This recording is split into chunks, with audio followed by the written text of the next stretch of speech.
Assalamualaikum, ladies and gentlemen. But I want to say you that you are the doctors, future doctors, and future doctor and consultant. Inshallah, Allah make you give you high jobs in medical field. So let's move towards the our topic. So आज हमारा topic है MDCAT English syllabus and 2024 and 2025 of English language and how to cover it और इसे cover किससे करें ये आज हमारा मेन टॉपिक है। मैं आपको इस चैनल पर MDCAT का जो भी इंग्लिश का सिलेबस है आई विल कवर इट, सारा का सारा कवर करूँगा। मगर आज मैं आपको बता रहा हूँ कि MDCAT का जो सिलेबस है वो क्या है और उसको कवर कैसे करें, how to cover it. Okay, so very simple. और मेरी आपसे दुआ है अल्लाह ताला आपको डॉक्टर बनाए, इंशाल्लाह आप MBBS बनेंगे, इंशाल्लाह बनेंगे एंड कैसे भी बनेंगे इंशाल्लाह। Okay, so move towards our topics that MDCAT syllabus, English syllabus and how to cover it और इसे कवर कैसे करें पार्ट नंबर 3 में।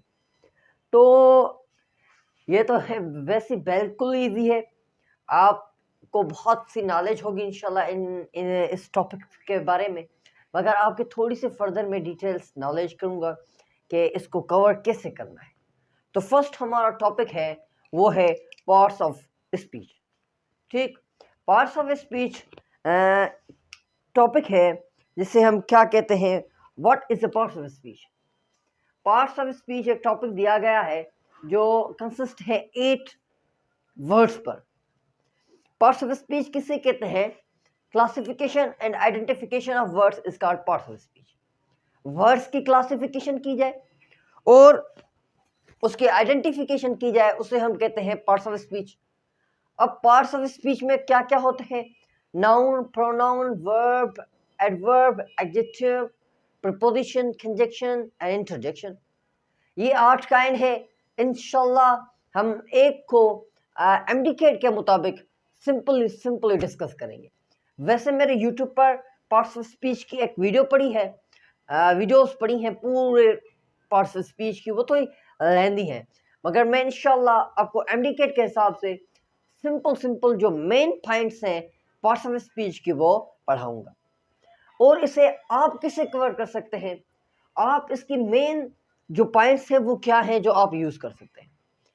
आप नाउन की मेन पॉइंट्स और प्रोनाउन की जो मेन पॉइंट्स जो यूजेज है उसको कवर करें, ना कि डेफिनेशन की तरफ ना जाएं। डेफिनेशंस आपके ऊपर एक बर्डन बन जाएगा बेटा। आप क्या करें, उनकी मेन पॉइंट्स देखें। जैसे कि मेन पॉइंट्स कैसे होगी, फॉर सपोज मैंने यहाँ पर लिखा नाउन।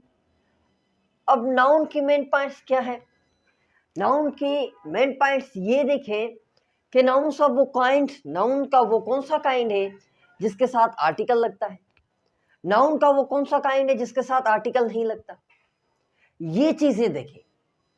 आर्टिकल का रोल क्या है, सिंगुलर प्लूरल नाउन में किससे बनेंगे, ये चीजें देखें जो टेस्ट में आती हैं और आप उसको कवर कर लें। इंशाल्लाह आप कवर कर लेंगे, ये तो कोई बात ही नहीं है ऐसी कि आप कवर ना करें। ओके, सिंपल थिंग्स आपको ये क्लियर कराऊंगा कि पार्ट्स ऑफ स्पीच में से क्या क्या आ सकता है और कैसे हम उसको कवर कर सकते हैं। ठीक, आप कैसे इसको कवर कर सकते हैं, इसकी डेफिनेशंस वगैरह पढ़ना आ जाए, सिर्फ यूजेज पढ़ें, यूजेज में से ही क्वेश्चन क्रिएट होते हैं। Okay, so that's very easy, you can do it इंशाल्लाह। Okay, next tenses. अब नेक्स्ट टॉपिक है हमारा टेंसेस। आप टेंसेस को कैसे कवर करें, देखें। आप टेंसेस का एक मेन चीज आपको मैं बता दूं, 2 चीजें याद करें। टेंसेस की कौन सी 2 चीजें याद करें आप, मैं यहां पर थोड़ा सा ड्रा कर लूं। टेंसेस की 2 चीजें याद करें आप, व्हाट, क्या, एक टेंसेस के हेल्पिंग वर्ब और टेंसेस की दूसरा फॉर्मेशन। व्हाट, ये 2 चीजें टेंसेस की आप याद करें। अगर आपने ये 2 चीजें याद कर ली ना, आपने सारे टेंसेस को याद कर लिया। अब फॉर्म हेल्पिंग वर्ब कैसे, फॉर सपोज प्रेजेंट कंटिन्यूअस का helping verb is am are है, ठीक, तो उसकी फॉर्मेशन भी याद कर लें। Formation subject, helping verb, verb, fourth form use करेंगे, देन ऑब्जेक्ट। इन दो चीजों में से कहीं से भी एमसीक्यूज नहीं आएगा टेंसों में, ये मैं आपको बात क्लियर कर देता हूं। ओके, इसमें से ही आएगा कि वर्ब का अगर पास्ट कंटिन्यूअस है, इसका वर्ब का फॉर्म कौन सा लगेगा। अगर हमने वो उसने एम यूज कर लिया तो उसका एम के साथ आई यूज कर लिया तो आई के साथ हेल्पिंग वर्ब कौन सा यूज करेंगे। ये बात और कुछ भी नहीं टेंस में, आप क्लियर कर लेंगे यार, यू आर द ग्रेट, आप सारे का सारा कर लेंगे। ओके, किसी भी चीज में तकड़ मत करना, हरी मत होना, सिंपल सिंपल आप कर लेंगे, आप ही कर सकते हैं और कोई नहीं कर सकता। अंडरस्टूड। सो टेंसेस कैसे रिवाइज करने हैं, सिर्फ हेल्पिंग वर्ब याद करें और फॉर्मेशन याद करें, टेंसेस हो गए। फर्स्ट पार्ट्स ऑफ स्पीच हो गया, देन टेंसेस हो गए। आपने समझो टेंसेस को याद कर लिया। देन आता है एक्टिव और पैसिव दोनों को मिलाकर कहते हैं वॉइस। एक्टिव और पैसिव दोनों को मिलाकर क्या कहते हैं, वॉइस कहते हैं।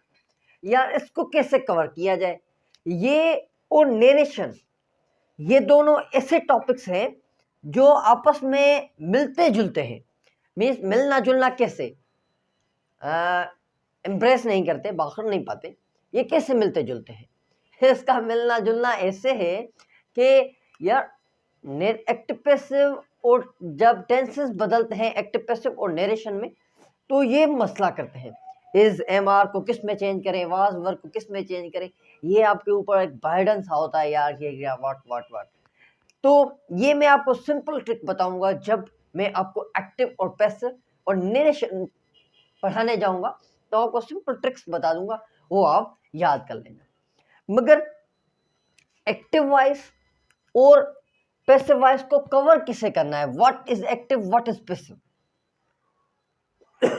एक्टिव और पैसिव किसे कहते हैं, ये मेन चीज है कि आप एक्टिव और पैसिव का आना आपको लाजमी है। क्यों कि वो वॉइस सेंटेंस दे देते हैं, क्या देते हैं, वॉइस सेंटेंस देते हैं और बताते हैं एक्टिव कौन सा है, इनमें से पैसिव कौन सा है।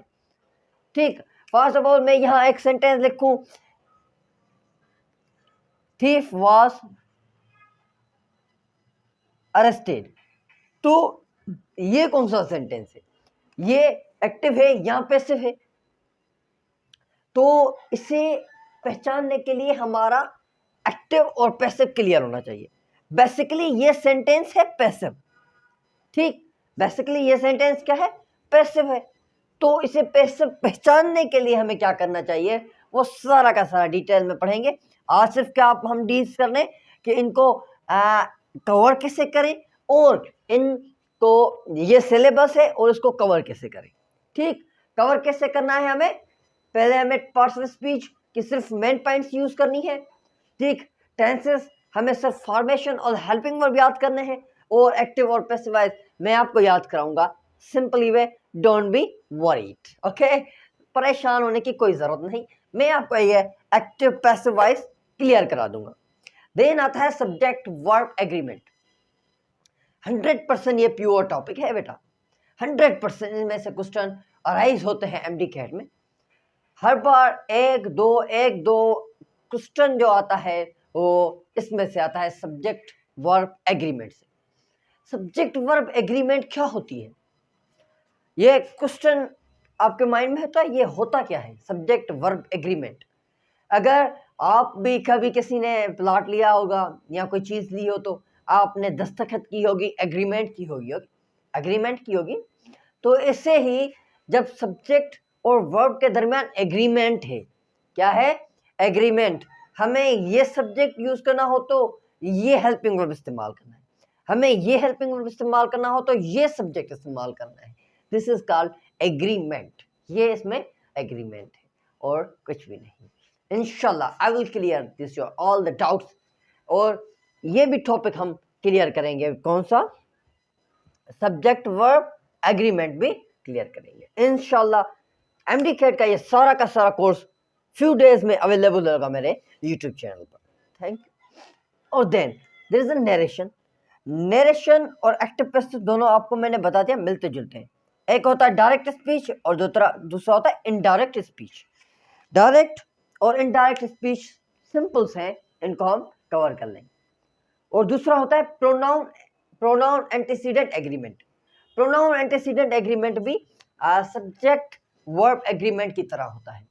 ये भी वेरी सिंपल है, वेरी सिंपल, आप यूं याद कर लेंगे इंशाल्लाह। ठीक, इसको भी हम कवर करेंगे कि इसको कैसे पढ़ना है। ये पहली बात तो सिलेबस है आपका 2024 और 2025 का। ठीक, ये आपका न्यू सिलेबस है इंग्लिश का।